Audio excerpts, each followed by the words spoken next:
Hello friends, welcome to આપનું રસોડું। આજે અમે તમારા માટે લઈને આવ્યા છીએ ચાના મસાલાની રીત। ઘરે ચાનો મસાલો કઈ રીતે તૈયાર કરવો તેની એકદમ સરળ રીત અમે તમારા માટે લઈને આવ્યા છીએ। અને સવારના પરમાં જો આવી સરસ મસાલેદાર ચા મળી જાય તો તમારો આખો દિવસ સુધરી જાય છે। પણ જો તમારી સવારની ચા બગડે તો આખો દિવસ બગડે છે। તો વિડીયોને સ્કીપ કર્યા વગર તમે આખો જ વિડીયો જોજો ફ્રેન્ડ્સ। અને અમારી ચેનલ પર જો તમે નવા હોય અને હજુ સુધી અમારી ચેનલને સબસ્ક્રાઈબ ના કરી હોય ફ્રેન્ડ્સ તો કરી દેજો અને બાજુમાં આપેલા બેલ આઇકોનને દબાવજો, જેથી આવનારા દરેક નવા વિડીયોની નોટિફિકેશન તમને મળતી રહે। અને અમારા વિડીયોને વધુ ને વધુ લાઈક અને શેર જરૂરથી કરજો ફ્રેન્ડ્સ। ચાનો મસાલો ઘરે તૈયાર કરી અને આખું વરસ કઈ રીતે સ્ટોર કરવો તે બધું જ અમે તમને આ વિડીયોમાં બતાવીશું। તો તેના માટે અહીં અમે 60 ગ્રામ સૂંઠનો પાવડર લઈ લીધો છે। આ સૂંઠનો પાવડર ઘરે કઈ રીતે બનાવવો તેની રીત અમે પહેલાં બતાવેલી છે, તો તે વિડીયોની લિંક પણ હું ડિસ્ક્રિપ્શન બોક્સમાં આપી દઈશ। પણ જો તમારી પાસે ઘરે તૈયાર કરેલો સૂંઠનો પાવડર ના હોય તો તમે માર્કેટમાંથી તૈયાર સૂંઠનો પાવડર પણ લાવી શકો છો। એ પાવડર એટલો સ્ટ્રોંગ નથી હોતો એટલે તમે 100 ગ્રામ સુધી પણ લઈ શકો છો। પણ ઘરે બનાવેલો સૂંઠનો પાવડર સ્ટ્રોંગ હોય છે એટલે અમે અહીં 60 ગ્રામ લીધો છે। અને જો તમે ઘરે તૈયાર કરશો તો ઓછા ખર્ચે અને સરસ પાવડર તૈયાર થશે અને તે ફટાફટ બની જાય છે। 1 ચમચી અથવા તો 18થી 20 નંગ લીલી ઇલાયચી લેવાની છે। આને આપણે છોલવાની જરૂર નથી, છોતરા સાથે જ લેવાની છે, કેમ કે તેના છોતરામાં પણ ફ્લેવર રહેલું હોય છે। 1 મોટો તજનો ટુકડો અને 1 નાનો ટુકડો તજ લેવાનો છે। તજનું ફ્લેવર પણ આ મસાલામાં સરસ આવે છે। જે જાયફળ હોય છે આખું, તેનો ચોથો ભાગ આપણે લેવાનો છે। 1 જાવિત્રીનું ફૂલ લેવાનું છે, તેની સ્મેલ આ મસાલામાં ખૂબ જ સરસ આવે છે। 1 ચમચી લવિંગ અને 1.5 ચમચી મરીના દાણા લેવાના છે।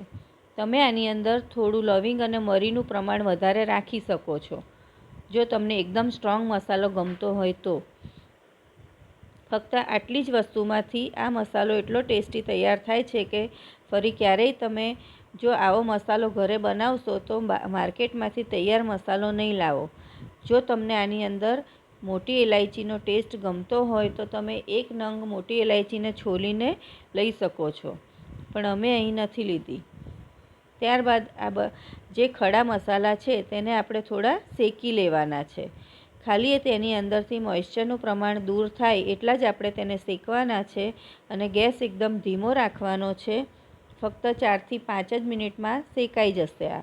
પણ જો તમારા ત્યાં આકરો તડકો આવતો હોય તો તમે તડકામાં પણ આ મૂકી શકો છો, તો તમારે શેકવાની જરૂર નથી। અમારા ત્યાં તડકો નથી આવતો એટલે અમે આ રીતે શેકીને લીધું છે। તજને થોડા નાના નાના ટુકડા કરી લેવાના એટલે ફટાફટ શેકાઈ જાય। ધીમા ગેસે આપણે આને શેકવાના છે, નહીં તો તે બળી જશે। આ રીતે હલાવીને શેકી લેવાના છે સરસ રીતે।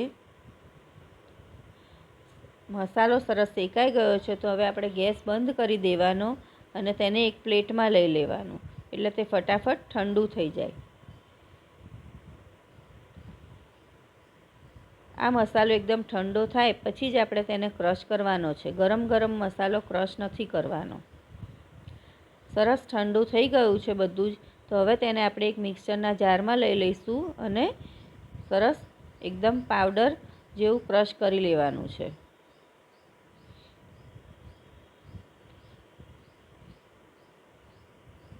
આને ક્રશ કરતાં વાર નહીં લાગે, આ ફટાફટ ક્રશ થઈ જાય છે મિક્સરમાં। અને આપણે શેકીને લીધું છે એટલે સરસ પાવડર તૈયાર થશે। સરસ પાવડર તૈયાર થઈ ગયો છે તો જે હવે આપણે સૂંઠનો પાવડર રાખ્યો હતો સાઈડમાં એને પણ સાથે મિક્સ કરી દઈશું એટલે બધું જ બરાબર મિક્સ થઈ જાય। એ પાવડર અમે ચાળીને જ લીધો હતો, પણ આ રીતે બધું બરાબર મિક્સ થઈ જાય એટલે અમે ફરીથી તેને ક્રશ કરી લીધો છે। હવે આપણે તેને ચાળી લેવાનો છે। આ મસાલામાંથી તમે મસાલા દૂધ પણ બનાવી શકો છો। જો તમે મસાલા દૂધમાં આ મસાલો વાપરવાના હોય તો તમારે ચાળીને જ લેવાનો, પણ જો તમે ફક્ત ચામાં જ આ મસાલો વાપરવાના હોય તો તમારે આ મસાલો ચાળવાની કોઈ જરૂર નથી। તમે ચાળ્યા વગર જ આ મસાલો સ્ટોર કરી શકો છો. મસાલો ચાળ્યા પછી જે આ બાકીનું રહ્યું છે થોડુંક મોટો મસાલા જેવું, તેને તમે ચાની ભૂકીમાં નાખી દેશો તો તેમાં પણ સરસ ફ્લેવર આવશે. તેને ફેંકવાની જરૂર નથી. સરસ ચાનો મસાલો તૈયાર થઈ ગયો છે ફ્રેન્ડ્સ. હવે આપણે આ મસાલાને એક એરટાઇટ બરણીમાં ભરી અને તમે બહાર પણ રાખી શકો છો અને ફ્રીજમાં પણ રાખી શકો છો. આ મસાલો 6 થી 7 મહિના બગડતો નથી અને જો તમે ફ્રીજમાં રાખતા હશે તો તમે આખું વરસ આ મસાલો સાચવી શકો છો.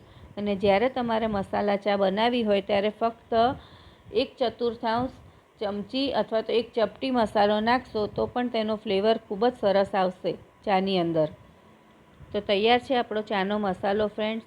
જો તમે માર્કેટમાંથી લાવતા હોય અને ઘરે ક્યારેય ના બનાવ્યો હોય તો એકવાર ચોક્કસથી ટ્રાય કરજો. આ મસાલો ઘરે બનાવ્યા પછી તમે માર્કેટમાંથી ક્યારેય મસાલો નહીં લાવો. તમને અમારી આ મસાલાની રીત કેવી લાગી તે અમને કમેન્ટમાં જણાવજો ફ્રેન્ડ્સ. અને તમે ચાનો મસાલો કઈ રીતે બનાવો છો એ પણ અમને કમેન્ટમાં જરૂરથી જણાવજો. જો તમને અમારી રેસીપી પસંદ હોય ફ્રેન્ડ્સ તો અમારા વિડીયોને લાઇક અને શેર જરૂરથી કરજો. બીજી આવી નવી રેસીપી સાથે આપણે ફરીથી મળીશું. બાય.